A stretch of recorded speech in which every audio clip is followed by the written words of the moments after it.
Podcastirmãos.com. Olá, pessoas! Podcastirmãos.com de número 651 entrando no ar. Eu sou o Paulinho, estou aqui com a Adriana, que toda vez que volta pro Mato Grosso do Sul tem que cantar a música Meu Mato Grosso do Sul. Como que é, Adriana? Ai, meu Mato Grosso do Sul. Ou então cantar Que saudade imensa do campo e do mato. Essa também. E eu sou a Adriana, eu sou F e estou aqui com a Ana, que é FM e acabou de ter um filho que vai ser FTC, olha só. Pega aí, pra quem pegou, pegou. Pra quem não pegou, daqui durante o programa explica. vai saber. Eu sou a Ana, estou aqui com a Daisy, que saiu da tribo para ir morar na roça, no Goiás. Mudou Troca muito, mato hein? por mato. E eu sou a Daisy, eu tô aqui com o Paulinho, que eu não sei por que eu gravei o número dele no meu celular como Paulo. E pra achar ele, falar com ele agora foi super difícil. Não vinha. Eu não achava o Paulinho. Sabe que a gente tem essa coisa de desenvolver personalidades diferentes em lugares diferentes, em países diferentes, né? No Brasil eu sou Paulinho, pros brasileiros a quem eu me apresento aqui eu sou Paulinho, mas pros espanhóis eu me apresento como Paulo, porque simplesmente eu não vejo sentido eu ser Paulinho. Será que é porque eles não conseguem falar Paulinho também? Eles não conseguem ler Paulinho, falar, né? Eles vão ler Paulino. Paulino, mas é Pablo também. Às vezes eu viro Pablo. E nós estamos aqui, gente, pra falar sobre um tema que poderia estar dentro do Jet Lag, que é a nossa série aqui que a gente fala com brasileiros ao redor do mundo. Inclusive, dentro do Jet Lag, a gente já falou um pouquinho nesse tema quando a gente falou sobre choque cultural reverso. A gente fez 2 programas sobre choque cultural reverso, um com pessoas que passaram por isso antes da gente voltar pro Brasil pra visitar, e depois a gente contou a nossa experiência de choque cultural reverso visitando o Brasil. Mas também a gente gravou há 5 anos um episódio aqui sobre filhos de terceira cultura com a Daisy, que tá aqui com a gente. Em maio de 2020, quando estávamos nos preparando para vir pra Espanha. Agora a gente já tem 4 anos e meio de experiência aqui. Não, amor, você tem que usar o calendário correto. Antes ou depois da pandemia, ou durante. Esse que é o calendário agora. No princípio da pandemia, né? Isso. Quando nossa viagem tinha sido cancelada, a gente gravou aquela conversa pra ajudar na preparação dos nossos filhos também. E agora, embora a minha mãe, escutando esse episódio, esteja pensando que nós estamos nos preparando pra voltar, ainda não é esse momento. Tá, dona Neuza? Ainda não é.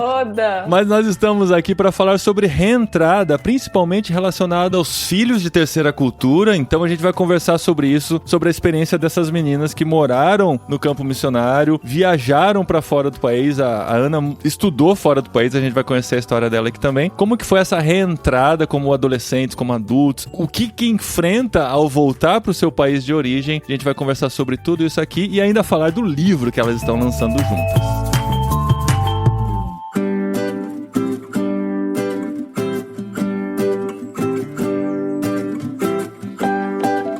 Então, a Daisy e a Ana estão lançando pela editora Ultimato o livro Reentrada. Quando eu vi esse livro, eu falei... no Brasil, porque pode reentrar em outros no lugares, Brasil, né, amor? Não É verdade. Reentrada no Brasil. Não, e eu já queria aqui logo de cara falar que, igual o Paulinho falou, né, que a gente gravou o programa do Choque Cultural Reverso, mas o Reentrada, ele é voltar de vez pro país, não é? Só pra já tirar aqui da frente. Não, é porque, assim, quando a gente gravou o Choque Cultural Reverso, a gente conversou com o Hugo, que tinha também acabado de voltar pro Brasil depois de viver quase 20 anos na Índia. Mas é uma experiência muito diferente, querendo ou não, porque, assim, quando a gente volta de férias pro Brasil, é muito oba-oba, é muita festa. Sim. Nossa família nos acolhe, assim, nós pelo menos passávamos muita 3 festa, muita meses comida, vivendo, né? era um eterno aniversário. Muito bom. É essa a sensação. A gente vira celebridade, né? Quando você chega, assim, a família aplaude e tal. Você fala, nossa, né? É um eterno aniversário. Pronto, a Ana definiu certinho. Você visita a igreja quer ouvir tudo. Teve umas férias que eu comi todo domingo, era uma feijoada na casa de um irmão diferente. Queriam fazer algo especial, era toda vez o mesmo especial. Tem missionário que fala que come pizza toda noite, Porque é convidado pra estar na casa de alguém, toda noite tá comendo uma pizza. Pode ser quase uma tortura isso no final da vida. Isso é verdade. Meu filho não aguenta aguentava comer pão de queijo mais. A gente no começo tava morrendo de saudade. Porque eles ficam, mas... não tem pão de queijo na Espanha, né? A gente, não tem. E aí, não, então vou fazer pão de queijo pra vocês. Olha aqui que eu comprei, pão de queijo. Todo lugar era pão de Isso queijo. que vocês nem são de Minas, imagina se for. É verdade. Então, realmente, é diferente, né? Não, claro que é diferente. Então, por isso que eu falo que são momentos diferentes, são episódios diferentes da vida. E vocês escrevendo esse livro pensando nas crianças especialmente, né? Porque é um manual não só pra crianças, né? Pra filhos de terceira cultura. Geralmente mais ou adolescentes no final da adolescência ou adultos já. Eu voltei com 23 anos. Tá, eu falei sobre crianças, mas eu tô pensando em filhos, né? Exatamente. É que os filhos sempre são crianças. Pra gente é sempre criança. Amor, te ajudei. Obrigado.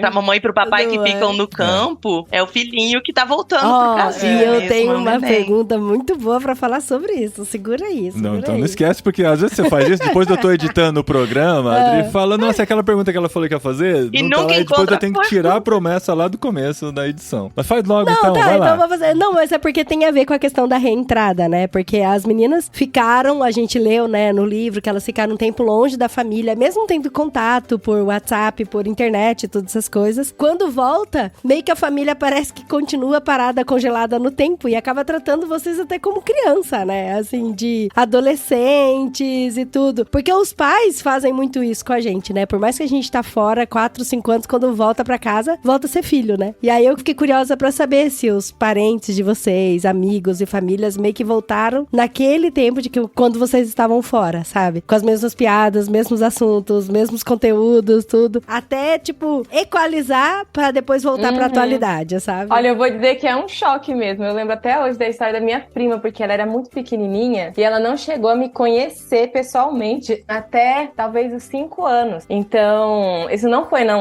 uma experiência da reentrada em si, mas que eu sei que acontece muitas vezes com crianças pequenas, né? Então ela tinha 5 anos e o que ela conhecia de mim era de ouvir falar e de uma foto que tava na geladeira dela, que tinha sido tirada há anos. Nossa. Então ela estava esperando uma priminha pra brincar com ela. Gente! E quando eu cheguei, eu já tinha meus 16 anos. Então quando a mãe, olha lá sua prima, a cara de decepção.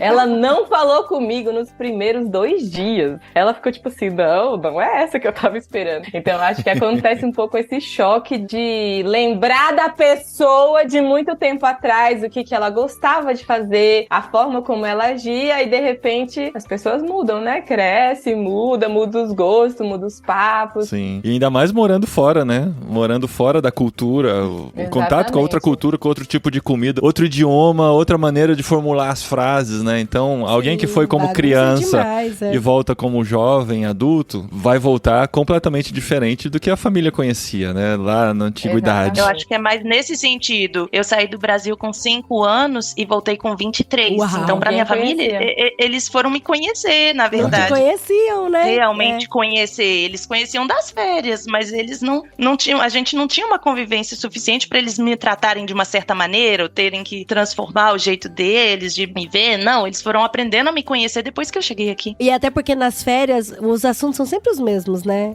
As curiosidades, como é que tá a escola, o que você faz e tal. Porque só no dia a dia mesmo, ou convivendo muito tempo, é que você vai ter assuntos bobos, assim, sabe? Do dia a dia. Pra saber o que a outra pessoa pensa, e né? de opiniões que às vezes vão chocar, né? Sem contar que na visita, você vai sempre contar as mesmas histórias, né? As mesmas histórias, Eu falo que eu não sei quantas vezes eu falei a frase que a nossa província aqui é responsável pela produção de 25% do azeite consumido no mundo. Isso eu falava todos os dias, né? E os meninos repetindo. Agora o papai fazia o bingo, né? O bingo das frases das histórias que a gente contava. Ele tava quase fazendo o bingo mesmo. Mas é desse jeito. Vocês têm a história da bonequinha? Qual? Que pega a blusa e prende, assim, formando como se fosse uma cabecinha de boneca. Aí, filha de missionário, quando tá ouvindo o pai contar a mesma história pela milésima vez, já cansou de ouvir e põe a bonequinha pra ouvir. Na nossa família, a gente fazia, assim, tipo um lacinho na blusa, pra mostrar que agora não sou eu que tô ouvindo mais, eu vou pôr uma bonequinha pra ouvir. Porque os pais repetem. Até a pregação, os exemplos se repetem muito. Nossa, você vai em 3 igrejas na mesma semana ouvir a mesma história, as mesmas piadas. E aí o pai não consegue escapar os tiques, né? Eu e meus irmãos vivíamos reparando todos os tiques, contando todas as vezes que ele falava porque a gente já tinha ouvido a pregação, a gente não ia prestar atenção nisso. E fazia erro de português. Nossa, vocês já estão começando a confundir depois de 4 anos e Da meio? igreja falou. E os filhos de vocês ficam na cola, né? Ficam corrigindo. Pelo menos nós ficávamos. Não, e confundir palavras, né? Por causa da proximidade do português com o espanhol, vão ter palavras que vão sair com a pronúncia espanhola, você nem percebe, a hora que você viu já foi, Você né? falou iglesia também. Eu falei inglês, eu falei compartir, em vez de compartilhar. Mas é muito interessante essa diferença, né, ainda de férias e quando você volta de reentrada, porque parece que liga uma chavezinha na cabeça das pessoas também. Às vezes, talvez na nossa de FTC FM não liga tão rápido, a gente não percebe que vai ser diferente tão rápido quanto as pessoas locais. Porque pelo menos eu senti isso, né, principalmente em igreja, quando você vai nas férias ou a família, o clima é do tipo assim, vamos aproveitar porque é só um mês, vamos fazer isso, vamos fazer aquilo. E aí você vai na igreja, todo mundo, você é o centro das atenções, todo mundo quer ser seu amigo, todo mundo quer perguntar tudo. É impressionante, no momento que, olha, fulana veio pra morar aqui, não sei o quê, de repente... Tá aqui pra sempre. tá aqui pra sempre, de repente Deixou todo de mundo ser interessante, perde então. o interesse. Uau. Então você chega como uma...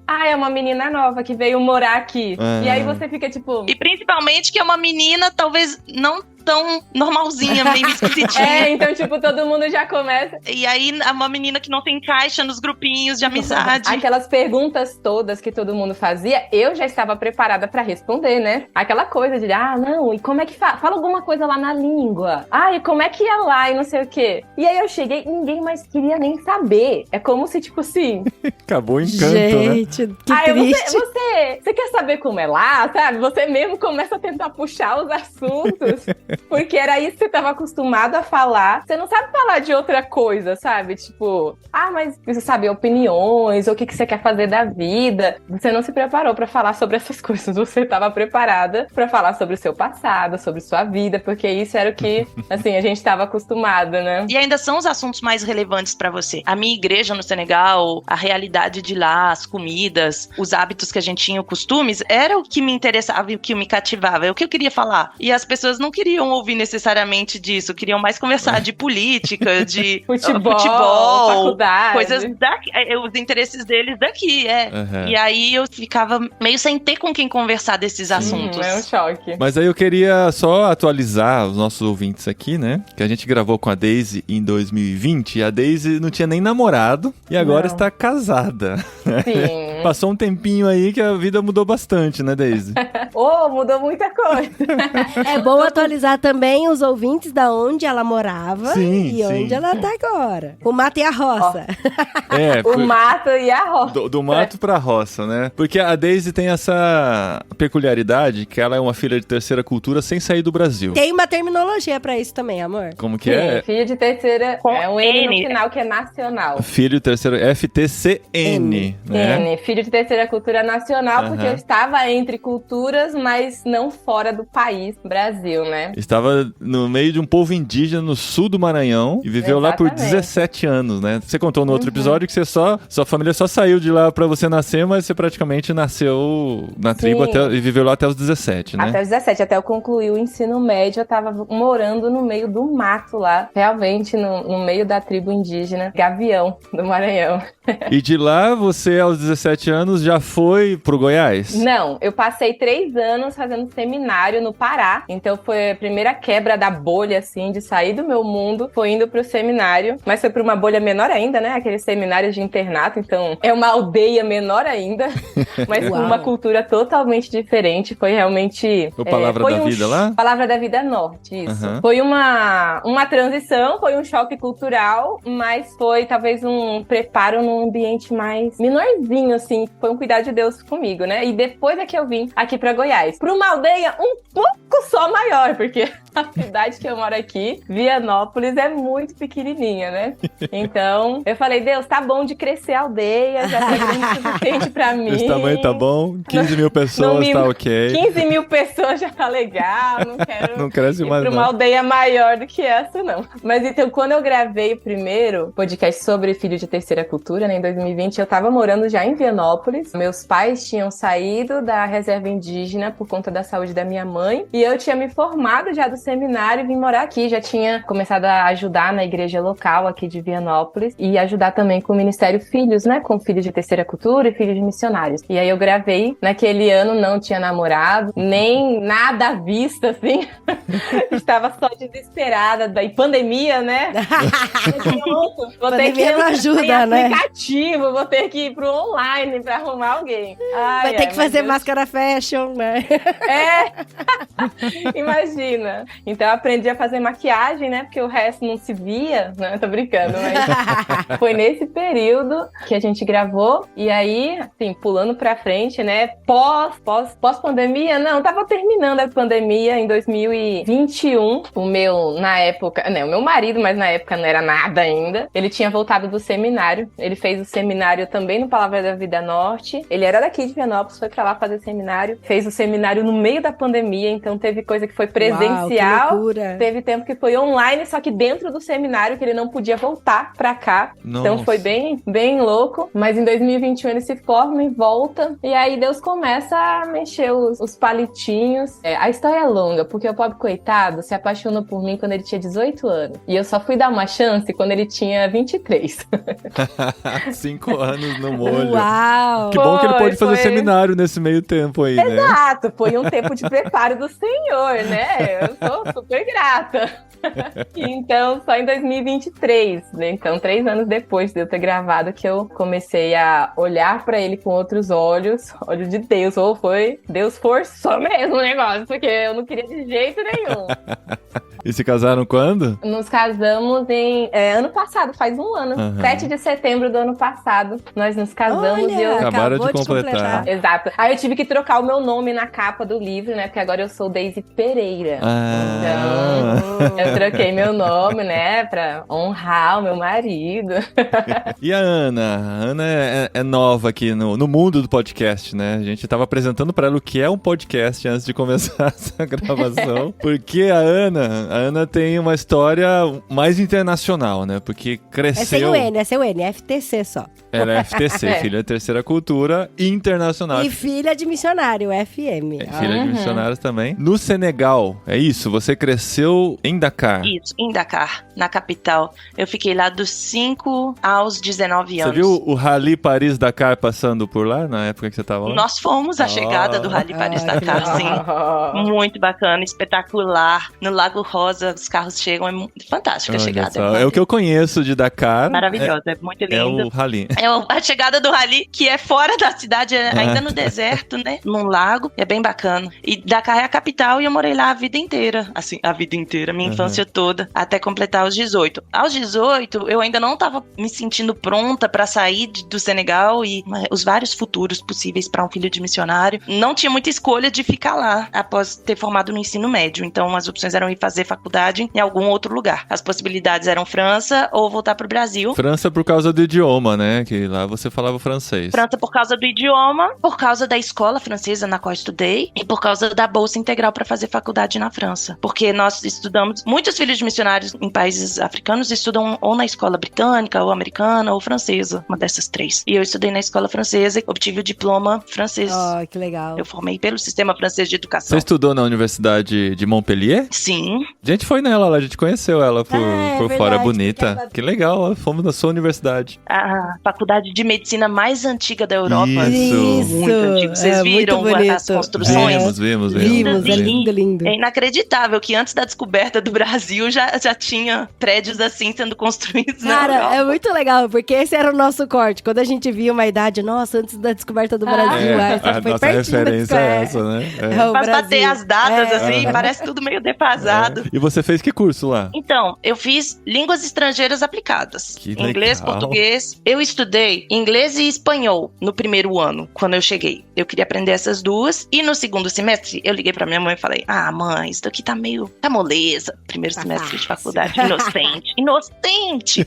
Vou fazer outro curso. Eu peguei inglês e português, então eu aprendi em português também. Meu português não era muito bom na época. A escrita, principalmente, porque eu tinha feito minha escolaridade toda em francês. E aí eu peguei português e adicionei a conta. E tive que fechar vários semestres acumulados, assim. Nossa. Depois ficou puxado pra caramba. Línguas estrangeiras aplicadas às culturas, economia, política, muita política dos países que falam esses idiomas. É muito legal. Que legal. Caramba. Que legal. Um curso feito para filha de missionário. Você não aprende literatura, o curso não foca em letras, o curso foca na atualidade dos países que falam essas línguas. É muito bacana. Caramba, que da E hora. o português você aprendeu com brasileiro? Português, em casa, a gente só falava português. Não, sim, mas na universidade, quando você fez o português aplicado, o professor era o quê? Metade dos meus professores brasileiros, metade os portugueses. Porque a gente tá. estudava história, geografia, política de Portugal, um semestre, e outro semestre do Brasil. É a mesma coisa em espanhol. Um semestre sobre Espanha, um semestre sobre a América Latina. Aí você estudou sobre o Brasil pela primeira vez, Ana?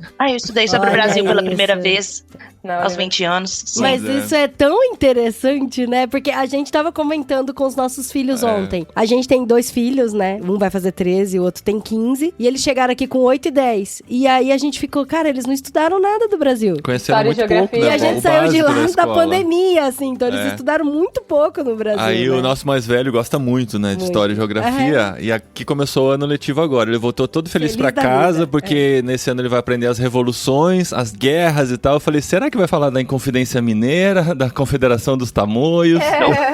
Guerra de Canudos. Guerra de Canudos. Aí ele ficou olhando pra né? gente com uma cara assim. Eu falei, meu Deus, a gente precisa ensinar a história do Brasil pra esses meninos. E a história do Brasil na cosmovisão brasileira, porque às vezes tem Isso, uma porque aqui é bem leitura do que diferente. aconteceu no Sim. Brasil, né? Não, principalmente aqui, né? Espanha Aham. e Portugal, que são, Exatamente. né, Sim. que Os colonizaram. colonizadores, né? Deve ser uma fala bem Imagina, né? diferente. É bem eurocêntrico. O ensino aqui é bem eurocêntrico.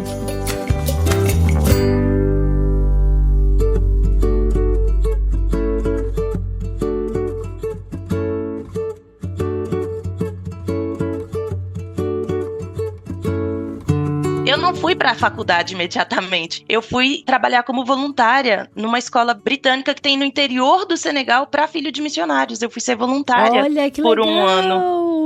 Vários filhos de missionários, né, Deise, escolhem essa terceira opção de fazer uma coisa. A Deise foi fazer seminário, mas uma opção assim, intermediária, antes Uma ponte. de transicionar, uma ponte. E é uma boa ideia, é uma boa sugestão. E você tinha o sonho, assim, quando você é adolescente no Senegal, pensando sobre a universidade, a possibilidade de Brasil e tal, você se imaginava voltando pro Brasil? Era um sonho que você tinha de, vou terminar meu período aqui, quero voltar pro Brasil? Ou foi uma consequência e as coisas foram caminhando naturalmente? Vamos pensar. Nunca tinha parado pra pensar nisso, né? O voltar pro Brasil era algo que tá natural, assim? Você fala, não, eu vou dar um tempo aqui, quando eu for adulta, o Brasil é o meu destino natural. Eu quero só trazer um exemplo de uma família, por exemplo. A gente conheceu uma família nos Estados Unidos, onde o pai era americano e a mãe é brasileira. E aí os filhos estavam estudando lá, e eu lembro de ter conversado com uma das meninas, que ela fazia faculdade nos Estados Unidos, mas o filho já falou, eu vou fazer faculdade no Brasil. Então assim, ele já tinha, desde quando eu me tornar adulto, Emancipado. Nossa, eu não sei falar isso. Emancipado? Ele falou que ia morar no Brasil. Então isso já era uma coisa determinada na cabeça dele. Você sempre foi teve mais isso em assim, mente, né? seguindo o fluxo, conhecendo o pessoal? Então, a como é gente que foi? aborda isso no livro também. Por quê? Alguns pais ensinam muito sobre Brasil aos filhos enquanto estão no campo. Meus pais eram desses. Eles amam o Brasil e nos ensinavam bastante de geografia. O português era o idioma lá dentro de casa. Então, a gente tinha esse apego ao Brasil. É uma coisa que acontece em algumas famílias. E na nossa era o caso. Mas, ao mesmo tempo, a escola fazia uma concorrência muito grande com os ensinamentos dos meus pais. Porque a escola era francesa e todo mundo da minha turma iria para a França fazer faculdade após formar no ensino médio. E aí fica esse embate. Os professores nos incentivando a ir para a França, mostrando que é a melhor opção pra gente, pintando de ouro essa realidade de faculdade na França e a realidade dos nossos pais. Realidade financeira, realidade de quem eles têm como suporte para dar apoio, para receber os filhos deles, no caso seria aqui no Brasil, a minha família estava aqui no Brasil, e eu ficava no meio, na verdade. E a possibilidade de bolsa ajuda bastante, E a bolsa né? integral paga pelo governo francês, mais ajuda com o aluguel. Coisa que não teria no Brasil, naturalmente, né? Não. Teria que correr atrás. Correr atrás. Ou de ir pra uma faculdade pública. E aí eu pensava... Como que você vai prestar o vestibular? Exato, essa era a Enem, questão. Tudo isso, imagina. Mas ao mesmo tempo, depois que eu cheguei aqui e eu fiz Enem, eu percebi que era super viável. E a gente conheceu vários filhos de missionários que fizeram esse trajeto. Meu irmão fez esse trajeto. Meu irmão é um que já sabia que viria pro Brasil. Ele não considerava a opção da França. Eu, como eu queria focar em idiomas e letras e relações internacionais, eu não achava possível, sem ter estudado português, vir pro Brasil fazer faculdade pública aqui. Por isso eu fui pra França. Então foi consequência natural também ir pra França. A volta pro Brasil também foi uma evolução, assim, normal da minha realidade. Fomos indo e eu concluí a faculdade lá e eu vim pro Brasil, assim. E na verdade, eu amei as opções de mestrado que tinha aqui. Amei. Eu cheguei aqui e não fiz mestrado, mas eu ficava olhando as opções. Né? As opções eram ótimas. Você podia comentar sobre isso, porque ela enfrentou algo que alguns FMs também enfrentam no caso de fazer universidade fora e vir pro Brasil. Às vezes, o vir pro Brasil depois de universidade se torna uma única opção por vários motivos, né? Às vezes, financeiro é um dos mais fortes. E renovar a documentação também. Isso. Mas a Ana enfrentou a questão de traduzir o diploma dela da universidade. É a homologação, né? Revalidar meu diploma. É, validar. Foi muito complexo. Porque, eu não sei, eu tenho a impressão que eu fui uma das primeiras a voltar, porque eu não conheci ninguém. E eu fui direto pro acampamento Filhos, após ter voltado pro Brasil. Mesmo lá, ninguém conseguiu me direcionar em relação a como conseguir a validação desse diploma. E ficou uns 2 anos assim, em que no Brasil o governo não tinha uma estrutura pra revalidar diploma. Tava tudo meio assim, caótico e em aberto. Uau. E aí, 2 anos depois, eles criaram a plataforma Carolina Bore. Então, hoje tem, olha a palavra, plataforma Carolina Bore. Quem precisar, grava aí, já anota. Pesquisa no Olha Google. aí, que Fica legal. a dica, porque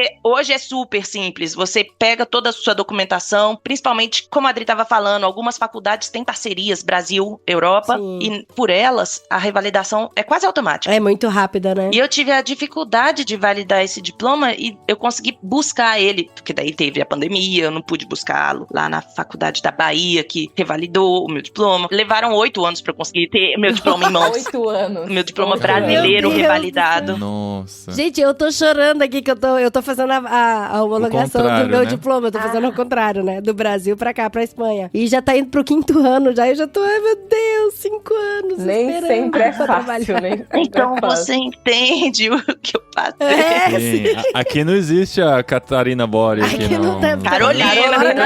Bora Carolina. trazer a Carolina Já mudou pra o nome. Viu? Mas deixa eu te fazer uma pergunta, Ana. Como você foi alfabetizada em francês? Em francês, né? Ou foi em inglês? Sim, em francês. Em francês. Os seus pensamentos naturais, até hoje, eles vêm em francês ou eles vêm em português? Agora que faz muitos anos que eu tô no Brasil, muito mais em português. Mas, anteontem eu tava com meu menininho lá em casa, e aí eu tava cozinhando e tal, e conversando com ele em francês, assim, ó. Mon petit, ça va bien, ne pleure pas. Conversando com o neném em francês. E eu, meu Deus, a cabeça desse menino, como que Não, faz a melhor coisa que você pode fazer é ensinar o francês pra ele Ça desde va? agora. Então, mas por querer ou sem querer? Vai ser algo assim. Então, mas... Intencional ou espontâneo? E eu fui pega de surpresa, porque eu tava espontaneamente, assim, na maior prosa com o neném que não fala ainda. Quando eu pego o bebê aqui na Espanha, no colo, eu fico falando em português gente na fala em orelha dele. Assim, português agora com você vai aprender eles, português os pais na ficam marra. É muito engraçado. A gente fica melhor, ó, o melhor futebol é o do Brasil. Olha, doutrinando a galerinha. Plantando a semente, né, gente? Mas é muito engraçado isso, né? De você pensar no impulso do que é o do coração do natural. Porque assim, igual a gente, né? A gente já chegou aqui mais velho e tal. Então, nosso pensamento é sempre em português. Mas o meu filho, o ano passado, ele teve uma febre muito alta. Teve uma gripe, sei lá o que foi. E ele começou a delirar, assim, de febre e falando em espanhol.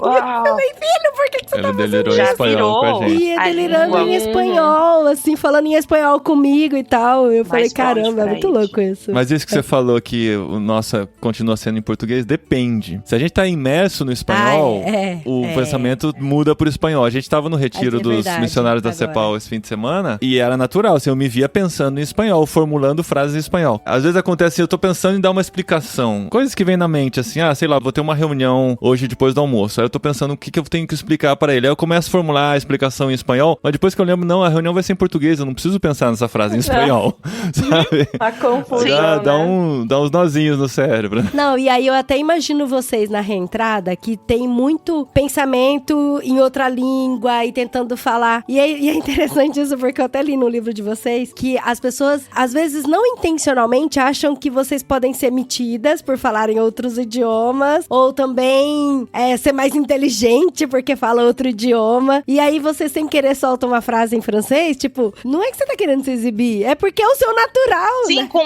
meu irmão, já tinha voltado pro Brasil quando eu voltei. E com meu irmão, eu falo francês. Falo, o que sai na minha boca é francês. Legal. Ele responde em português, mas eu quero falar qualquer coisa com ele, é francês. É em francês que eu falo. No automático. No automático. É o francês. E aí, quando eu cheguei aqui, e também no Senegal, tem muitos idiomas. São 37 dialetos. Na rua, tá todo mundo falando línguas diferentes. E Dakar, uma das únicas cidades que esteve em paz pelas últimas décadas. Nunca teve guerra lá. E para os países da África, às vezes é uma exceção. Então tem muitos estrangeiros africanos fazendo faculdade, cursando, trabalhando em Dakar. Então, a gente vive num mundo poliglota. Uma realidade assim, poliglota. Todo mundo tá falando dialeto diferente, idioma diferente ao nosso redor. E quando eu cheguei aqui, eu continuava falando em francês espontaneamente com meu irmão. E na minha cidade não tem estrangeiros. Na minha cidade não tem estrangeiros. Não tem em Betim. Não no nosso círculo. E aí o pessoal, aqui é Brasil.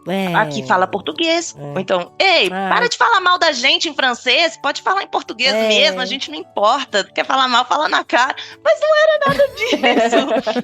Ai, gente, que doído, né? Porque pra vocês é o natural, é o que vem, né? Tem uma frase que eu ouvi uma vez de uma FM, e ela falou, né? Ela tava nesse processo de vir pro Brasil ou não, e ela falou que nas férias ela já sentia isso, e o que ela mais temia era isso. Ela falou assim, é muito mais fácil eu ser estrangeira em Portugal do que brasileira no Brasil. Uau. E exatamente por conta disso, porque quando você é estrangeiro num país, a maioria dos lugares leva você como um café com leite, sabe? Tipo assim, ele errou, é porque ele é estrangeiro, releva, sabe? Ele fala errado, releva. Mas quando você volta pro Brasil, você tem cara de brasileiro, você tem nome de brasileiro, você tem talvez alguma referência de é da família tal ou da igreja tal, então todo mundo vai te enxergar como brasileiro. Errou português, tipo, como assim, cara? Tu é brasileiro, sabe?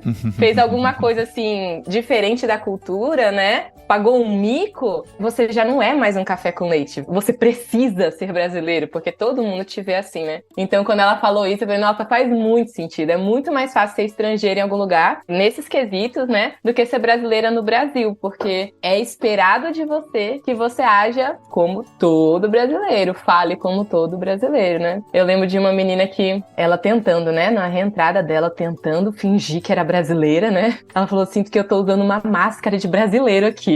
Ela me ligou um dia porque ela tava muito confusa. Ela também tava num seminário desses, então, tipo, tinha gente de todo lugar do Brasil. E aí ela começou a ouvir termos como norte, nordeste, sul, sudeste. E as pessoas perguntavam pra ela de que região que ela era. Ela não sabia.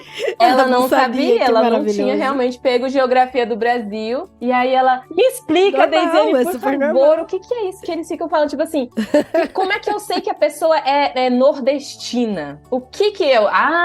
pera, é isso que você tá quebrando a cabeça? Tipo, quanto é norte? Porque pra ela, norte e sul, ela entendia o que era, mas o que significa norte, né? Por que é dividido desse jeito, né? Então, é coisinha isso, simples, caramba. Que uma aula de geografia na infância, né, faria toda a diferença, mas que pra ela tava dificultando ela se disfarçar brasileira. Ela tava precisando dessas dicas. Coisas culturais também. Também. Coisas culturais. Eu tinha muita dificuldade em rachar a conta. Sair pra lanchar com os amigos, comer aquela porção grandona e falar no final a gente racha a conta. Como é que eu vou me comprometer o meu dinheiro sem saber quanto que eu vou pagar no final? Eu não posso fazer isso. Era muito complexo pra mim. E se der, sei lá, 100? Eu assim, 100 reais. Verdade. Nossa, é verdade. Isso é muito no Brasil. 10, tá tudo bem. Se der 100, e meus amigos querendo rachar a conta. E até eu entender que quando eles topavam rachar a conta é porque fazia sentido mesmo e tava todo mundo bem e que eu ia ficar bem também, levou um tempo até eu aceitar rachar a conta, assim, sem ter essa hesitação toda, sem tremer. Sem doer no coração, né? Sem sofrer. E tem coisas assim que é tão sutil. Eu falo de uma que eu saí lá na aldeia, né? É engraçado, porque ainda é Brasil, mas cada cultura você vai ser educado de uma forma diferente, né? Então, a educação, se você é uma pessoa educada, tem alguns, vamos dizer, uns pré-requisitos, né? A pessoa fala obrigada, ela fala, por favor, ele é educado, coisas assim. Então, lá na aldeia, eu lembro de um momento, eu nunca esqueci disso, que a gente tava brincando, eu e meus amigos, e um amigo meu conseguiu subir num pé de goiaba. E ele conseguiu ir num lugar bem alto que tinha várias goiabas e pegou várias. Ele descendo, todas as outras crianças, né, começaram, me dá uma, me dá uma, me dá uma, me dá uma, né? E eu fiquei quieta como boa brasileira, né? Meus pais me educaram muito bem, a gente não fica pedindo as coisas, a gente espera oferecer. Ele era um dos meus melhores amigos, eu esperei ele oferecer, ele não ofereceu. E ele deu pra todo mundo goiaba, ele não deu pra mim. E não deu pra você. E eu guardei aquilo no coração, né? Porque, pô, meu melhor amigo. Ele deu pra todo mundo, não deu pra mim. Assim, né? Aí depois eu conversei com ele, eu falei, nossa, ontem você deu goiaba pra todo mundo, você não deu pra mim, tipo, você nem ofereceu. Aí ele, você não pediu? Aí eu, mas Por que podia... você não pediu, né? tipo, se você pedisse, eu te dava. E aí eu entendi, eu falei, beleza, a partir dali, meu filho, tava eu, pidona pra todos os lados, né? Aí, anos à frente, vim morar em Vianópolis, Goiás, onde ser educado também são outros 500, né? É outro tipo de educação, outro tipo né? de educação. Aqui você não só espera oferecer, você espera oferecer pela terceira vez. Nas duas primeiras, você precisa retirar. Você quer um cafezinho? Igual em Minas. Tipo, não, obrigada. Você quer Não, obrigada. Você quer um café? Eu já tô indo pra casa, Eu já tomei, eu já vou. Já tô indo pra casa, tipo é ótimo. E aí eu cheguei aqui, gente, foi tanta coisa que eu passei, até que eu me toquei o porquê. Porque primeiro todo mundo me achava cara de pau. Porque você era pidona. Porque eu era pidona, eu não esperava nem oferecer. Eu né? pedi o negócio. Ai, você faz um cafezinho? A pessoa já me... Ai, faço. Ai. Ou então, quando as pessoas ofereciam, né? Tipo, dizendo, você vai querer um pedaço de bolo? Eu quero. Aí as pessoas já se assustavam, tipo, uai. Nossa, tá passando fome, menina, né? Tipo isso. Nossa, até o momento que uma amiga minha aqui de Goiás, de Vianópolis, ela foi lá em casa, passou a manhã comigo, a gente conversando e tendo um ótimo tempo. Meu irmão já estava morando aqui, meu irmão mais novo já estava morando aqui há uns 2 anos, então ele já estava mais habituado. Assim que meu irmão chegou da escola em casa, cumprimentou minha amiga e falou, você aceita um copo d'água? Aí ela, ai, sim, porque a Deisiane esse tempo todo não me ofereceu uma gota. Ai, gente, e aí eu falei, amiga, coisa, me perdoa, mas você não pediu, tipo assim, por que você não me falou que tava com sede? Nossa, que coisa. Nossa, então eu tive que trocar toda a minha educação e lembrar, não, você tem que oferecer. E essa é outra coisa, você oferece, a pessoa diz não, você não pode parar, ela quer água. Só que você tem que Gente, que canseira, né? Olha, Meu eu vou Deus. te contar. E aí é muito engraçado, porque, por exemplo, aqui é o contrário, assim, é o contrário, mas na mesma linha. Aqui, se ele fala não, é porque ele não quer. Chega a ser frustrante, sabe? Olha, eu acabei de fazer um doce do Brasil aqui e tal, você quer experimentar? Não, não quero, obrigado. Eu falei, como assim? Eu fiz brigadeiro pra você provar. Não, mas prega só um pra provar, aqui não. Aqui é desfeita, isso chama desfeita. No início, você acaba descobrindo um monte de coisas que você jurava que era brasileiro o suficiente, que você não é. Mesmo que você morou a vida inteira no Brasil, você não é brasileiro o suficiente, né? Depois você vai adaptando, você vai entendendo como é que a cultura funciona, né? A gente fala que uma das questões da reentrada é que a gente tem expectativas falsas sobre ela. É uma das coisas que mais atrapalham um FM, um FTC. Uau. Por isso, o livro, na introdução a gente fala, vamos apresentar uma lista de expectativas que você pode ter e são realistas, assim. Até vários dos relatos que a gente tem são meio, assim, negativos, porque a pessoa não foi preparada. Tinha uma expectativa, né? E não estava preparada. O que esperar da reentrada? E uma das expectativas é essa, que eu sei tudo sobre o Brasil, eu sou brasileira, eu conheço o Brasil, e aí você chega e pá, você não parece brasileira, você não conhece o Brasil, né? Não sabe nem andar direito no Brasil, não é verdade? Não, você não sabe nada. Nem atravessar a rua. Não, esse é um outro ponto-chave. Como sobreviver, além de tudo que a gente falou de cultural, como ir ao médico, como conseguir documentação. A Daisy teve dificuldade. Conta, Daisy. Pra conseguir comprovante de residência. Um simples e mero comprovante de residência. Mas eu tava aqui já morando sozinha e eu, assim, seria a primeira vez que eu ia alugar uma casa. Porque tem essas coisas de pedir missionário. Vivi um pouquinho na base aqui, até quando eles me permitiram viver. E depois, tipo assim, você não é missionária da nossa agência, tipo assim, você está convidada. Toma você está convidada. Tiraram. Obrigada. E aí eu tive que alugar uma casa. E aí eu pensei, não, de boa, né? Você conversa com o dono, você combina, né? Eu tenho dinheiro pro aluguel. Mostra o dinheiro. Exatamente. Não, você precisa... Tem contrato para assinar. E para você assinar o contrato, você precisa ter um comprovante de residência. E para você ter um comprovante de residência... Gente, mas pera. Não, calma. Você tem que ter um comprovante de residência pra ter uma residência. Faz sentido, não faz? Aí... Agora faz sentido pra mim. Não faz. Gente, Não faz sentido. Pra mim, claro que não. E aí, alguém me direcionou a ir pro fórum da cidade. Aí lá fui eu pro fórum, né? E foi muito engraçado, porque... Agora eu nem lembro mais o que eu queria tanto além do contrato desse aluguel. Conta em banco. Não, então... Porque pra abrir conta no banco precisa de comprovante também. Exato, E é outro caso. Outra novela, Eu né? sei que uma coisa ligava a outra. Eu acho que eu precisava de conta em banco pra conseguir colocar a conta de água no meu nome, pra conseguir fazer o contrato. Era um negócio assim. Mas eu sei que eu fui pro fórum, né? E aí eu falei, olha, aqui eu preciso de um comprovante de residência. Aí ele, mas você mora aqui? Aí eu, moro. Claro, eu tô querendo comprovar isso, né? Aí, você trabalha aqui? Eu, não.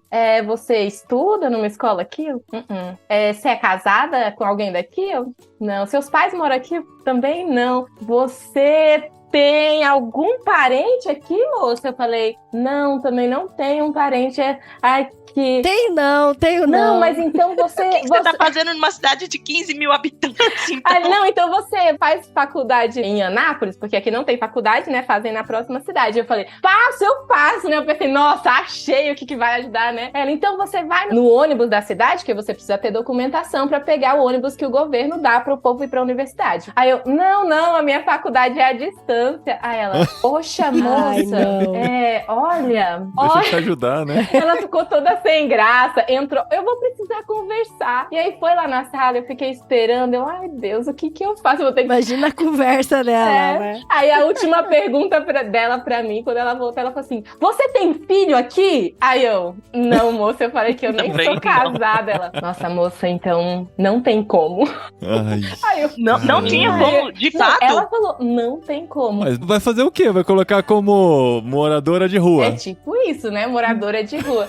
Nossa, olha, foi muito complicado, mas eu tive que fazer todo um trâmite de conseguir, por causa da missão dos meus pais, do nome do meu pai, aí ele podia ter um endereço no seminário e foi um rolo só pra eu conseguir a conta de luz com o meu nome. Então, eu falei, gente, tudo isso pra eu pagar uma conta de luz. Tudo isso pra fazer a coisa certa. Pra conseguir abrir uma conta no banco. Olha, foi um rolo. A cara da mulher é do tipo assim, o que você tá fazendo aqui, moça? Eu também não sei o que eu estou fazendo aqui. Depois a gente acaba achando que tinha outras maneiras mais fáceis, mas não vamos ver, gente, é um desespero.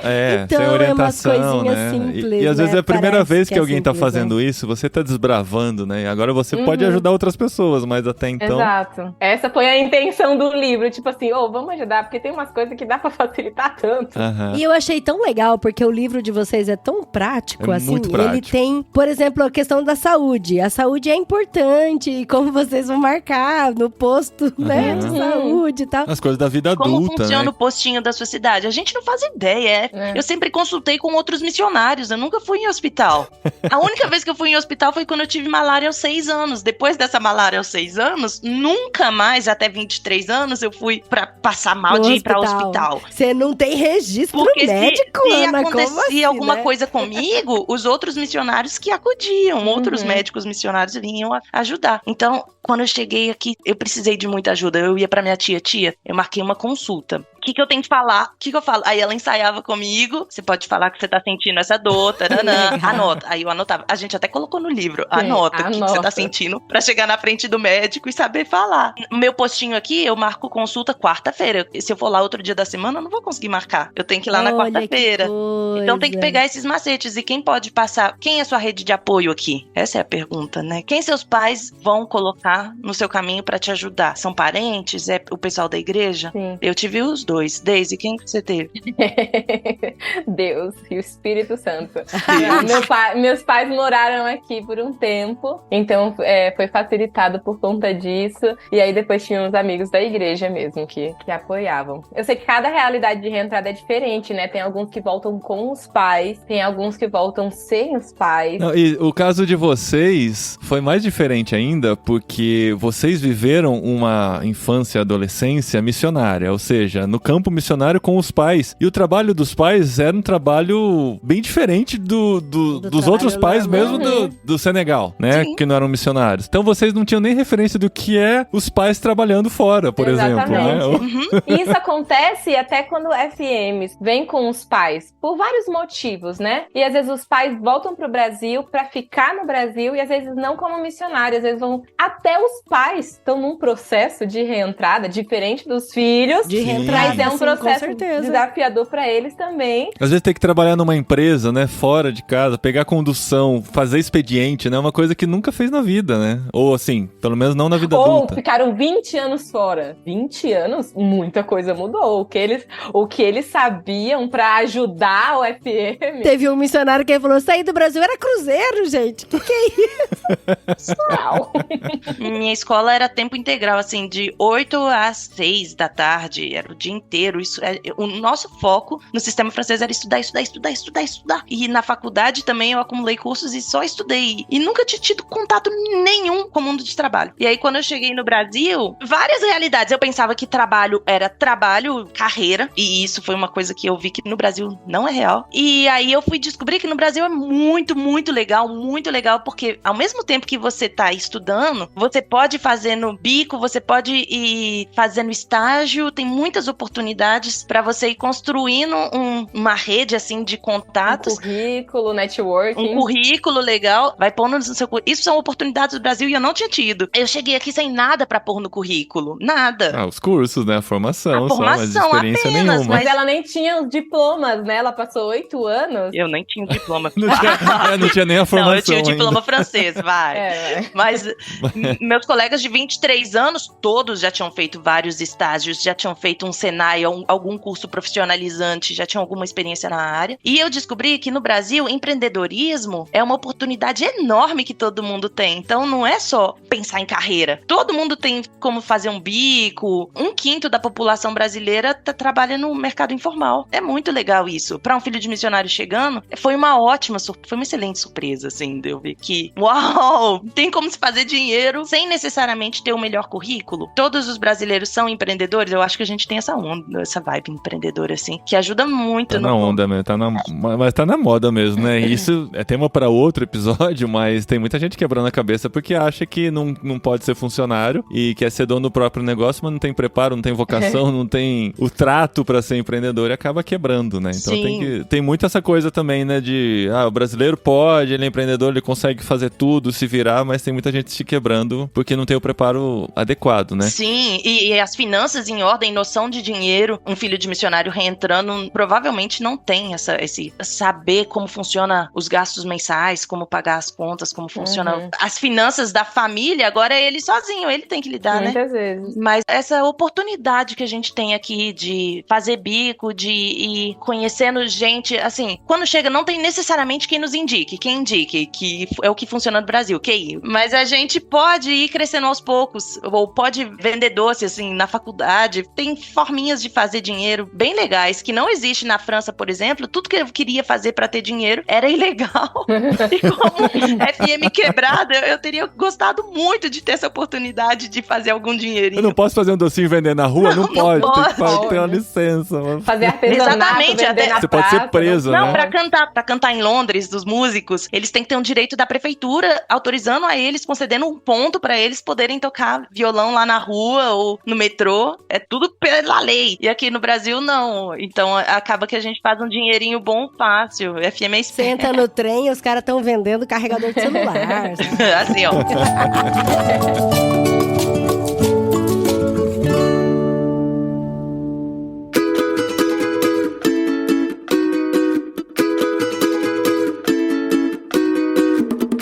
vocês trabalham com o Ministério Filhos da MTB, né? As duas trabalham? As duas estão conectadas com ele, né? De alguma forma, sim. A gente falou dele no episódio que a gente fez sobre Filhos de Terceira Cultura, que é um ministério voltado para auxiliar os filhos de missionários, filhos de terceira cultura. Se você não pegou os termos ainda, a gente jogou eles aqui, né? FM, Filhos de Missionário, FTC, Filhos de Terceira Cultura, FTCN, Filhos de Terceira Cultura Nacional, e o termo que vocês criaram, só F, né? Só filho, que é para quem ainda não teve essas experiências. É muito difícil criar um termo. A gente chama de pessoa normal, mas aí a gente tá se chamando de anormal.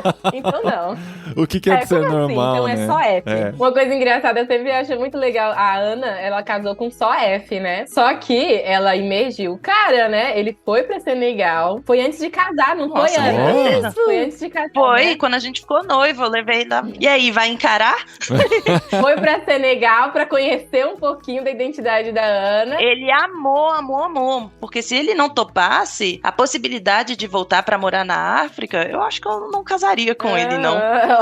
Olha só, isso é muito interessante. Mas você não falou isso pra ele antes de ir, né? Porque se você tivesse falado isso, ele não ia poder ser muito sincero, né? Viu? Mas sabe uma coisa que é interessante? A maioria dos FTCs que eu conheço, assim, ou se relacionaram ou casaram com outros FTCs. E vocês duas com F, né? Que interessante então, isso. A gente até escreveu um capítulo sobre isso. Porque a gente ouve muitos mitos no meio dos FTCs sobre isso. Sobre, não, relacionar com o FTC é muito mais fácil. Ele já te entende, não sei o quê. Tem o seu lado, né? De que já entende, às vezes vai saber já a sua língua, outras línguas têm mais facilidade com isso. Mas casamento é casamento, né? Tem os seus desafios de todo jeito. E existem muitos só Fs que são super abertos pra conhecer essa realidade. Então, o marido da Ana mesmo, ele foi pro Senegal e depois ele fez o curso do Filhos de Capacitação. Que entendendo? E foi muito engraçado. Que legal. Tudo ele ia perguntar pra Ana. E o meu marido também fez. Antes da gente casar, ele fez a capacitação e ele foi participar como voluntário num acampamento, né? E aí é muito engraçado. Toda aula que ele ia, mas então pra você é assim também? Mas como é que foi pra você? Gerou muitas conversas legais entre nós, porque ele tinha interesse em conhecer, entender? E às vezes até hoje eu faço alguma coisa no meio da família dele, né? Que é tudo da roça do interior de Goiás. Eu faço alguma coisa, ele... gente, ele é filho de missionário, né? Então releva aí, deixa ela. Desculpa, né? É bom que te dá licença pra fazer coisas estranhas, né? Exatamente. Então, ele já é... E às vezes ele nota coisas em mim, às vezes ele fica, pera, isso aí é seu mesmo? De que cultura que você troca essa ideia? Porque isso não é normal pra mim. Aí eu não acho que isso é minha loucura mesmo. Eu acho que nem a cultura que eu andei, não. Acho que legal. Tudo que eu trago como proposta, ele absorve. Eu falo uma palavra nova em Wolof, ele repete em Wolof, que é dialeto de Senegal. Aí outro dia eu cheguei na sala e falei, Ana Chabi Otobi, uma frase. Eu nunca tinha falado uma frase. Aí ele associou, Chabi é chave, Oto carro, tá em cima do armário. Nossa, ele acertou. A chave do carro tá em cima do armário. E eu falei assim, sem pensar. Né? Falei um Wolof lá, achei que, vai que cola. E ele já pegou e vida que segue, tá no armário. Ele vai absorvendo tudo entra pra as culturas, as músicas, ele aceita e é muito gostoso. O pior é que vão ter coisa, isso acontece aqui dentro de casa, vão ter coisa que a Dri trouxe do dialeto sul-mato-grossense dela e viraram palavras aqui do nosso dia a dia. Só que ela acha que todo mundo conhece essa palavra. Aí vai falar com ela o que acha é de fora. Português. E não é. Igual a primeira vez que eu falei, nossa, tinha uns munaia correndo na praia. Aí todo mundo assim, munaia? Ana, isso é francês. Eu, não é francês, não, é português, é munaia. Eu sempre falei munaia. É uns caras portão, assim, bombadão. Aí a gente foi olhar no dicionário, é português, só que vem do sul, minha mãe é gaúcha. Eu não fazia ideia que não era português de Minas. Legal. E aí, gente, as surpresas. É português sim, ponto pra mim. Mas é uma mescla de cultura, é tão legal, né? Os meninos aqui, eles se expressam nos 3 idiomas, assim, o tempo todo. É no espanhol, português e no inglês. E o português deles, por conviver com todo mundo de vários estados do Brasil, o português deles também vai ficar um português, assim, meio... Vai ser rico, com né? Com vocabulário de todos os lugares e meio neutro também, sem nenhum sotaque muito puxado. Agora que eu tô puxando o mineirês. E a gente entende, por exemplo, alguns erros de português deles, né? Outro dia, meu filho mais novo escreveu você com C cedilha. E assim, eu olhei e fiquei olhando e falei, nossa, gente, por que que ele escreveu você com C cedilha? Sendo que nem tem C cedilha aqui na Espanha, né, amor? Mas ele esqueceu do chapéuzinho. Então, de certo, ele tinha um final ali. Tinha alguma coisa diferente, eu não lembro o que é. O relacionamento é uma construção. Com um só F, você vai ter que encontrar esse meio de criar uma cultura nova pra casa de vocês, né? Eu acho que num casamento monocultural também vem duas culturas. Sim, de que lado que fica a faca no escorredor? Essas perguntinhas. O papel higiênico é virado pra frente ou pra trás? E aí são os ajustes que a gente vai fazer. Por que tem que pendurar a camiseta na porta?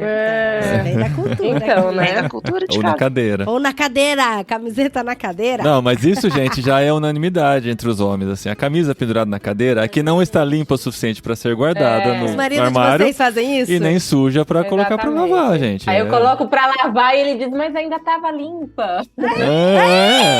Eu não vou pôr a camisa usada dentro do guarda-roupa, não faz sentido. Desde 20 anos de casado aqui, ó. E tênis debaixo da cama ou tênis dentro do armário? A gente tem sapateira aqui, só eu que Na guardo. sapateira ou eu sou debaixo da cama? Então, porque pra mim é tênis Não, eu debaixo da guardo na cama. sapateira. E meu marido é na sapateira. E foi legal que a gente achou um casal pra dar entrevista nesse tema, que ele é só F e ela é FTC, mas eles já estão casados há mais de 20 anos, sabe? Os filhos já adultos. Então foi muito legal de ver, eles contaram como é que foi, os choques que tiveram no início, e que depois que eles perceberam que era por conta disso. Então a gente colocou um pouquinho do testemunho deles no livro também, pra falar um pouco sobre isso, que não precisa ser só FTC com FTC. Tem um casal que a gente entrevistou também, que tem relato lá dentro, que os dois são FTC. E falam assim, eles são os maiores defensores, assim, de não, ache um FTC pra você casar. Mas aí a gente colocou um pouco de cada pra ter um equilíbrio.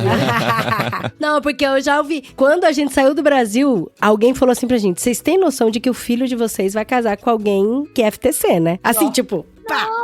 Você lembra disso, amor? Sim, sim. Eu fiquei. Agora vendo as duas. Eu falei, olha. São exceções. Não, exceções no meu à regra. círculo de amigos, não sou exceção. Aí, amor. É a regra. É mito, é um mito, então. Todos os filhos de missionários do Senegal casaram com brasileiros. Brasileiros só F mesmo. Só F? Não, Uau. só F. Eu conheço meio a meio, assim. Meio a meio, Daisy? Meio a Eu meio. não conheço. FM casou com FM ou com FTC. Não, eu tenho aqueles casos de que os filhos estavam no berçário do seminário juntos, aí os pais foram cada um pra um campo, e aí agora estão casados e não sei o quê. Eu conheço essas histórias Mas por que também, Daisy? Um FTC do Senegal que casa com um FTC da Espanha? O que é isso? É um casamento internacional também.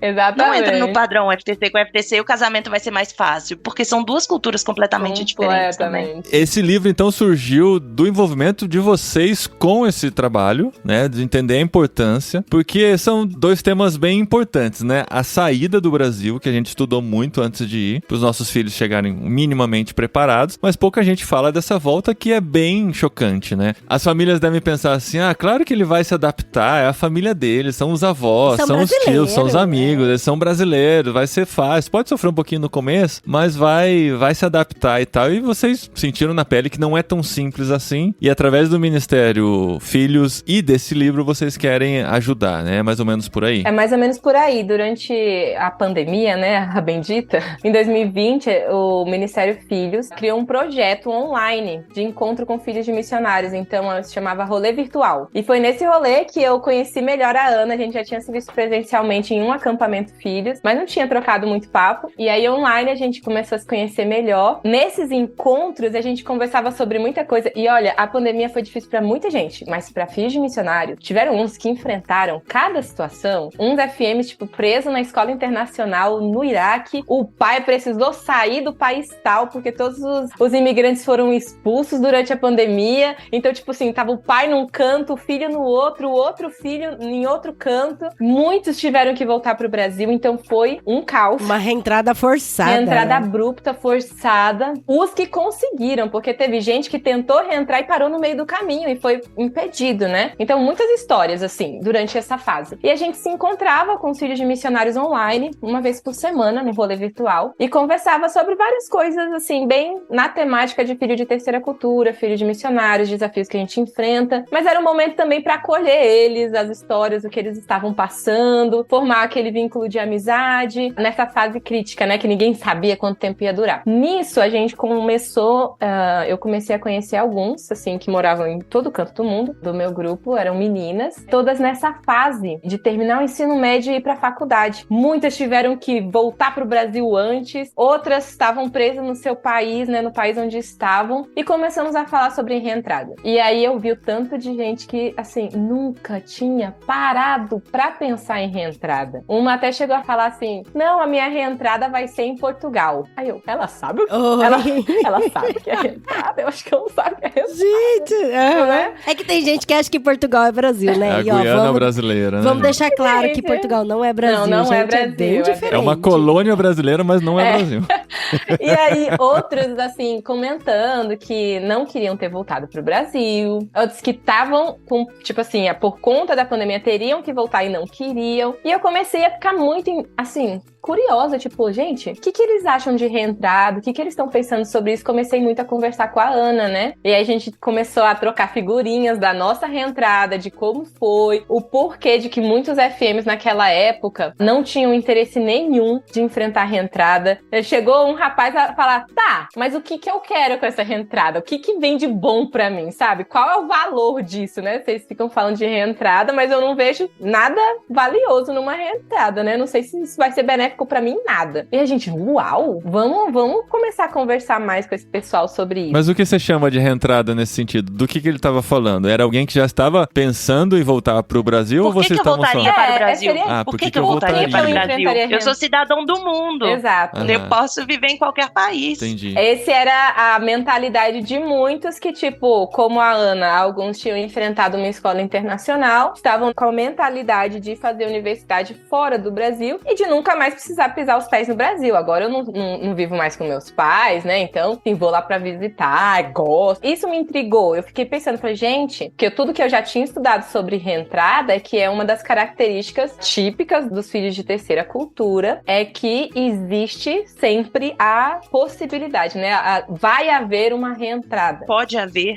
Então eu comecei a estudar mais e conversar com a Ana sobre isso. E tem que estar preparado. Se isso for de sopetão, né? Você tem que estar preparado. Sim. E a gente viu que eles não estavam. E não vê o Brasil como uma última... A gente colocou o exemplo no livro de um rapaz que criou a utopia da faculdade nos Estados Unidos e quando isso não foi possível, a vida dele acabou. Ele não se como se o Brasil fosse o fundo do poço, a né? derrota, como se o Brasil né? fosse não a deu derrota. certo a minha vida. Exato. Não, essa ideia, o intuito é tornar o Brasil não a derrota. Ser uma opção também. Uhum. Talvez não seja que você vai tomar, mas por que não mostrar que o Brasil é uma possibilidade, né? E é uma excelente opção. E não só uma possibilidade, uma opção, mas que precisa sempre estar em mente. Os pais precisam preparar e os filhos também. A gente percebeu que aqueles FMs já adolescentes, né, no final da adolescência, jovens, muito provavelmente teriam que enfrentar obrigatoriamente, mas só era obrigatoriamente porque eles nunca nem tinham planejado, sabe? Eu dou aula de reentrada no curso Filhos, o Ministério Filhos tem um curso de capacitação para facilitadores do cuidado de filhos de missionários. E um dos temas é a reentrada. E eu falo, gente, reentrada tem que ser um tópico da ida pro campo. É o pré-campo. Os pais precisam sair do Brasil já sabendo, peraí, durante esse período fora, né? Ou que seja dentro de uma cultura aqui dentro do Brasil, o que eu posso fazer? Que ferramentas eu posso dar? Que conhecimentos o meu filho pode ter, preparando ele para uma possível reentrada? Porque hoje o mundo realmente muito globalizado, você tem várias possibilidades, né? Em vários lugares, filhos de missionários também. Mas se uma guerra mundial surgir e todo mundo for mandado embora, eles vão ter que vir pro Brasil, sabe? Então, reentrada às vezes vai ser a única opção, sim, de uma pessoa. O único lugar no mundo que você tem todos os seus direitos e deveres é aqui como cidadão brasileiro. Lá fora você sempre vai ser um imigrante, às vezes você vai ter até uma dupla cidadania, mas é diferente,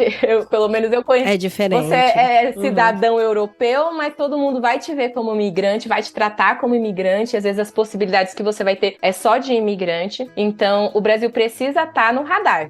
E aí, por que não estar como forma positiva e com ferramentas, né? A criança saber o português, ela tem um básico de geografia, história do Brasil, pra se aconteceu, se ela escolher, né? Ela tá preparada. E a gente foi conversando sobre isso, falando, não, vamos ajudar essa galerinha a entender e também os benefícios de uma reentrada, porque reentrada não é só, tipo, realmente a última opção, mas existem muitos benefícios. E a gente começou a perceber também uma coisa interessante do porquê que eles não estavam querendo voltar pro Brasil. E aí foi que a gente conversou, e tem até estudos sendo feitos sobre isso, né? Que dentro de escolas internacionais existe o preconceito institucionalizado, não sei se é bem esse o termo, mas que como a escola internacional é americana... É de primeiro mundo. É óbvio, né? que ali vai rolar um preconceitozinho inconsciente de todo o resto do mundo, né? Então, o melhor é lá, as melhores faculdades são lá, a melhor língua é lá, e às vezes eles não fazem isso de propósito, mas eles, como bom patriotas, eles vão comemorar as festividades daquele, como a Ana falou, né? Ela estudou numa escola internacional francesa. Então, ela passou a vida inteira recebendo esse olhar super, extremamente positivo da França, de como que lá era o lugar. Olha, Ana, vou te trazer pra Espanha, que o olhar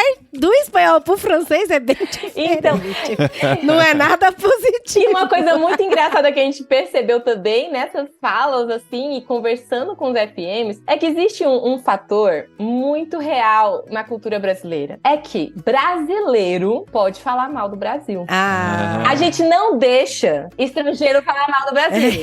Isso é muito real, né, amor? Não, aqui também é a mesma coisa. Não. Mas quando brasileiros estão juntos, eles falam mal do Brasil. Falam mal da política.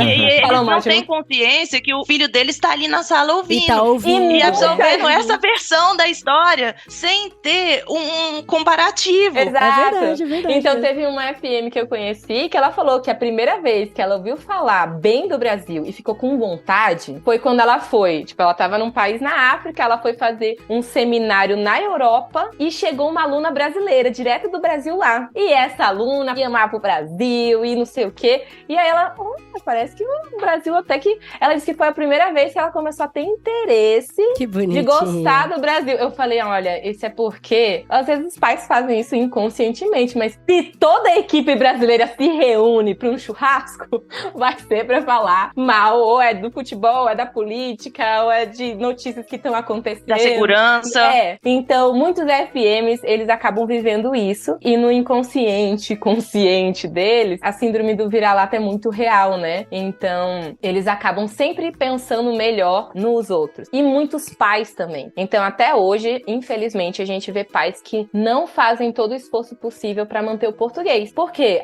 Não, é melhor mesmo que ele fique craque em inglês, porque assim ele vai ter oportunidades boas na vida, né? E, infelizmente, ainda existe, né? A gente não pode negar, porque a gente tem ainda, dentro do Ministério Filhos, recebido famílias em que a maior dificuldade dos filhos é linguística. Eles não sabem falar, se comunicar em português, mas também não têm condições de bancar uma faculdade nos Estados Unidos. E aí o filho tem que fazer ENEM. Sem falar português direito, imagina. Mas sabe uma coisa que eu achei interessante, tanto da sua fala quanto da Ana e no livro também? É igual essa pessoa que falou, eu não quero nem pensar em reentrada. Por que eu tenho que pensar em reentrada e tal? E eu acho que o propósito do livro é muito mais pra ajudar, né, realmente, os jovens e missionários na reentrada, a pensar nisso também, de como que isso pode ser positivo. Mas ele também me ajudou muito, porque assim, eu leio com óculos de mãe, de 2 filhos de terceira cultura. E ele me ajudou muito a enxergar a gente como nossa identidade brasileira, sabe? Que tipo de identidade brasileira eu tô fazendo no meu filho? Então eu achei muito legal o livro. Tem trecho de música, tem um trecho do hino nacional. Eu falei, cara, esse livro, ele poderia muito bem falar também sobre identidade brasileira. Como você ter ou manter, imprimir um caráter e uma identidade brasileira brasileira no seu filho que é de terceira cultura. E aí eu fiquei, cara, ele me chamou a atenção pra várias coisinhas assim, falou, olha que interessante isso aqui, olha que interessante. Aqui na Espanha a gente tem muito contato com o estudante brasileiro, inclusive a gente já comentou vários podcasts aqui. A gente aqui é um pouco diferente, os brasileiros estão aqui, a gente não junta pra falar mal do Brasil, a gente junta pra comemorar o Brasil e falar mal da Espanha, não tô brincando. Pra falar mal da burocracia espanhola. Sim. Mas quando a gente tá junto, a gente ouve música brasileira, a gente faz comida brasileira. Tem muitas culturas, então assim, tem gente do Mato Grosso, tem gente do Nordeste, Minas Gerais, tem gente do Sul, tem gente de tudo quanto é lugar. Então a gente aproveita quando essa galerinha tá reunida pra gente apresentar pros nossos filhos as diversas culturas que tem dentro do Brasil, sabe? É muito legal. De perguntar pra eles, como é que é assim lá? Como é que vocês falam assim lá? Né, amor? Uhum. Que legal, né? Que o Brasil é desse jeito, é tão diferente dentro do próprio Brasil. Então eu achei muito legal o livro nesse sentido, assim, de como é a minha identidade brasileira aqui fora, né? Será que eu tô perdendo um pouco? A gente não pode negar, identidade né? brasileira, Sim. né? Não vamos deixar de ser E brasileiro. é todo o dilema do filho de terceira cultura. E quando a gente entende, né, as características de um filho de terceira cultura, que existem outros como nós, e que é normal você não se identificar com uma identidade só, isso já facilita bastante, porque eu acho que muitos filhos de terceira cultura, principalmente nesse movimento de reentrada, até tem um artigo da Alicia Macedo que fala sobre isso, que a reentrada são 2 movimentos. É um movimento de entrada, mas também tem um movimento de saída. E por isso que é um misto de emoções muito grande esse primeiro contato, e às vezes o FM age na defensiva. Eu não quero gostar do Brasil. Eu não quero me identificar com o Brasil. Eu não quero ser chamado de brasileiro. Porque é aquele misto de tipo, se eu falar bem daqui, eu tô falando mal de lá. E eu amo lá, onde eu vivia, sabe? E as pessoas sempre perguntam, né? Dependendo do lugar onde você morava, tipo assim, qual que você gosta mais? Ai, sei. Gente, era melhor aqui. É uma coisa esquisita, né? Essa pergunta, nossa, é uma pergunta muito cretina, Muito de cruel. verdade. A gente, quando tava lá de férias, sempre perguntava pros nossos filhos, ei, você gosta mais do Brasil ou da Espanha? Gente, que maldade, querem negar. né? Exatamente. E aí você fica dividido e muitos FMs nessa reentrada acabam se blindando. Então, pra não prejudicar o lugar onde ele ama, que ele sempre esteve e que ele tá nesse movimento de saída, de nossa, eu nunca mais vou voltar a sentir esses cheiros, essa perda, esse luto todo que ele tá vivenciando, ele acaba criando, não gosto aqui, eu não quero me relacionar aqui. Isso atrapalha criar raiz. Não vou me identificar. Eu não quero. Cada FM, cada FTC tem uma experiência diferente na reentrada, mas com muitos acontece isso, né? A gente tem o acampamento Filhos, que é todo ano, acontece, e muitas vezes vem a galera que tá acima de 16 anos, acima de 16. Né? Então, muita gente dá reentrada. Cara, às vezes a gente vê, a pessoa fala, tipo assim, no meio de um monte de brasileira, e a pessoa compartilhando. Gente, não, a primeira coisa pra mim, brasileiro é muito burro, né? E aí, a gente já aprende, a gente já aprende a nem reagir. Faz cara de paisagem. Que a gente tá lidando com a dor do FM e é o lugar onde ele pode expressar essa dor dele. E a gente entende que daqui a pouco vai passar essa fase e ela vai ver que não é essa a realidade, não era isso que ela queria falar. Mas fica às vezes cria, né, esse bloqueio por causa desse misto de emoções que eu tô entrando, quero tudo novo, quero conhecer, mas eu também tô saindo, tô deixando tudo pra trás e talvez eu nunca mais volte, né? Então é um momento difícil que às vezes você acaba tendo dificuldade de se identificar no início por conta disso. E a gente no livro quer trazer isso, tipo, olha, tem até a gente colocou um QR Code pra uma playlist com vários estilos eu vi de músicas brasileiras, né? Olha, tem muita música, você pode se identificar com uma delas. Olha, tem muita gente pra você seguir, que, sabe, brasileiro tem várias culturas. O Brasil é muito rico, é muito rico. Então, às vezes, você não vai se identificar com um cara mais aos poucos, né? Vai dando tempo, vai vendo o que você gosta, o que você não gosta. Porque é um processo que todo mundo geralmente vai passar, mas que eles podem criar esse vínculo com uma parte sendo identidade brasileira, sabe?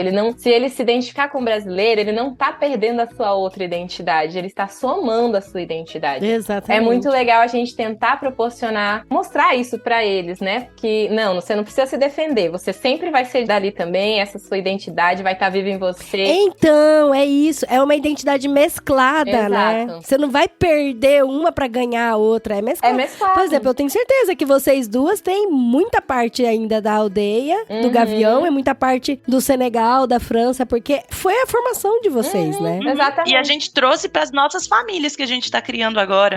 Faz parte do meu lar. Temos essas culturas dentro da nossa casa. E é muito legal construir essa mistura, essa mescla, como a Adri disse. É, mais uma cultura sendo criada, né? Saber que isso é possível já liberta a gente, porque realmente quem é monocultural não vai entender e às vezes não vai respeitar isso. Você tem que torcer só pra um país na Copa. Você não, agora você tá aqui. Eles não vão respeitar, mas que eu sei. Isso é verdade. Eu sei, não, eu sou FTC, eu vou ter um pouco de cada identidade, né? Então eu relevo muita coisa. O manual de sobrevivência te autoriza a isso. O nosso livrinho te dá esses direitos que você não sabia, não percebia, talvez, que tinha. E é um livro que eu acho muito importante para um filho de terceira cultura que está voltando pro Brasil, mas também é muito importante para quem está de alguma maneira envolvido com um filho de terceira cultura, ou um líder de missões, ou alguém que trabalha com interculturalidade na igreja. É muito importante ter esse conhecimento para poder ajudar também. Ou se você tem algum amigo próximo e tal, ele vai ser muito útil. Como o livro é bem prático, então dá ideias práticas para qual suporte eu posso dar para um filho de missionário, né? E o que eu gostei mais do livro é a estética dele, né? A maneira como ele é apresentado, porque não é um livro de texto simples, Ele não dá preguiça de ler. Né? Ele é um manual de sobrevivência, todo ilustrado, cheio de dicas práticas, QR Code aqui pra você ouvir música, pra você acessar. O meme da senhora, eu ri tanto quando eu cheguei nessa parte. Memes brasileiros. Eu achei muito bom. Tem tudo lá, então a gente apresentou faz pouco tempo esse meme aqui em casa. Isso é importante, ó. Apresentar memes pros filhos. Apresentar memes. A gente tenta mantê-los atualizados. A nossa ideia foi essa, graças a Deus a gente conseguiu, a gente falava, gente, não vai ser um livro, a gente quer tipo uma revista, a gente quer tipo... E outra coisa, a gente não queria que fosse longo. Eu falei, gente, se eu tô indo pra reentrada, eu já tô assustado, eu já tô carregando uma mala de expectativas, de medo, de receio, de etc. Eu não quero saber que pra eu sobreviver, eu preciso ler um manual de 300 páginas. Eu quero saber que... Chocante isso. Então, a reentrada nem deve ser tão difícil, eu dou conta, né? Então, ficou assim. E eu achei tão rico que ele tem muitos... Porque assim, tem o nome de vocês duas, né? Que foram as organizadoras e escreveram boa parte do livro. Mas ele foi feito a muitas mãos, né? Muitos depoimentos, muitas histórias. Até parte de relacionamento, eu achei tão legal. Questão de amizade, relacionamento. E tem muitas histórias, muitos depoimentos, muitas coisas. É legal que a gente vai reconhecendo alguns nomes ali, né? Então... A Elisa, que estava no episódio de Filhos de Terceira Cultura, tem vários depoimentos lá. Né?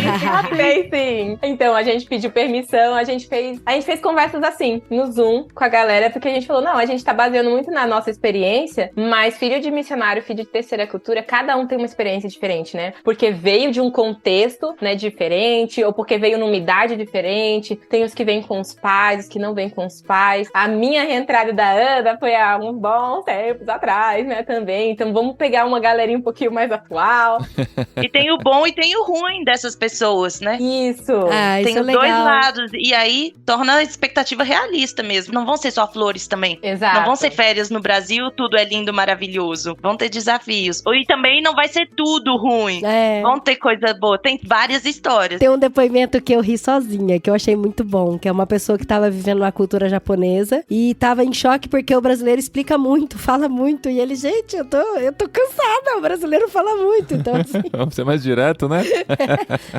Porque essa questão, né, de enrolar, do jeitinho do brasileiro ter que falar, né, com muito jeitinho, dar a volta. Teve um outro que falou, né, eu me achava carinhoso. Quando eu cheguei no Brasil, meu Deus, isso aqui é impossível.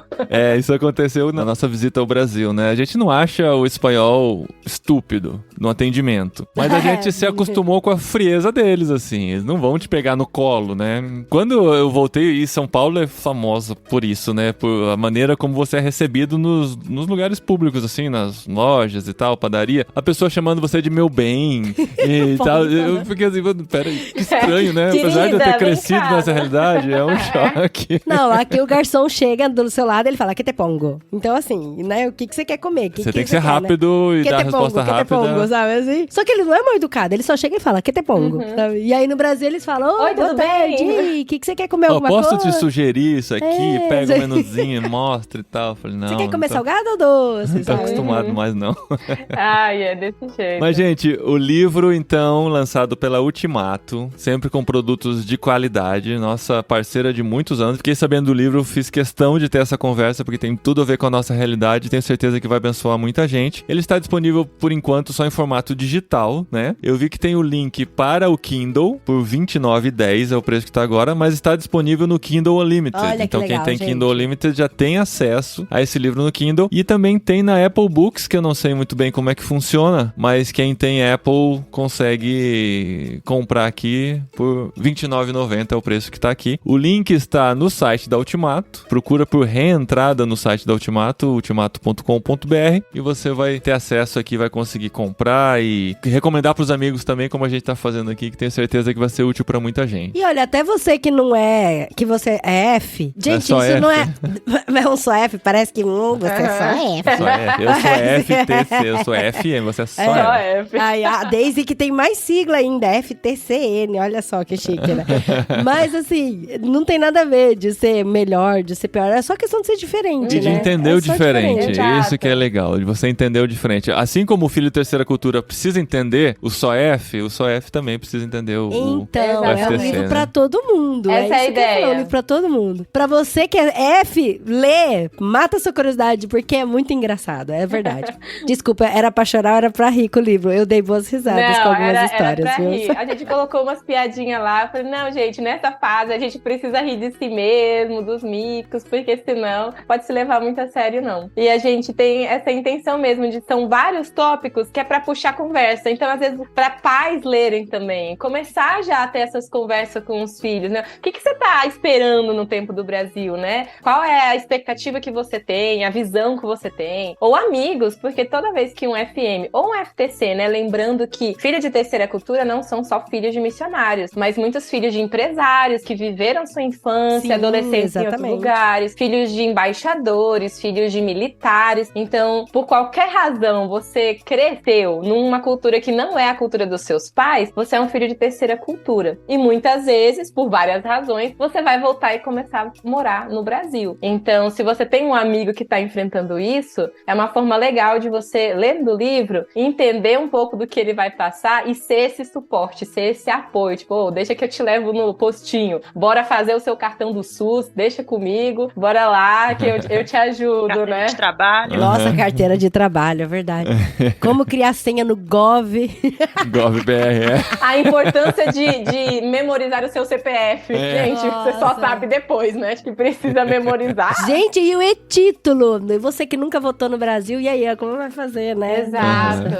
Exato. E é muito mais fácil. A nossa ideia era que esse livro fosse primeiramente virtual mesmo. Porque quem tá precisando do livro, provavelmente está fora Tá do fora. Brasil. Tá fora, não vai ter Então acesso. precisa ter esse acesso antes, porque o tanto de FM, FTC, que só depois que chega, precisava desse documento da minha escola. Ih, precisava de não sei o quê. Aí Ai, todo nossa, um é processo verdade. pra mandar e-mail pra escola procurar lá, pra depois mandar. Tipo, a ideia é, pega esse livro antes. Já vai preparado. Vocês têm até os checklists lá e tal, né? Lembrou de pegar tal coisa? Não esquece disso, isso é importante. Aquilo, Muito, muito bom. exatamente. Muito bom. Meninas, legal demais sempre conversar com vocês. Conhecendo a Ana agora, mas a Daisy voltando 5 anos depois. Ó. Vamos ver que a Daisy vai preparar pra daqui 5 anos e voltar aqui e falar mais um Quem pouquinho. sabe eu tô criando os meus filhos de terceira cultura, né? Aí, É. Ah, Ela vai falar como é criar um filho de terceira cultura ali. é, ó. E a Ana já tem aí um filho que vai ser de terceira Já tem meu cultura também. pequenininho. Uhum. Porque ela já tem Veremos. uma cultura. Não, mas é que a sua cultura sua também já é um cultura pouco já é, diferente. isso é já verdade. Daqui a pouco vai ter um novo termo, né? Tipo, neto de terceira É. Isso, cultura. de filhos de terceira cultura. FFTC. FFTC.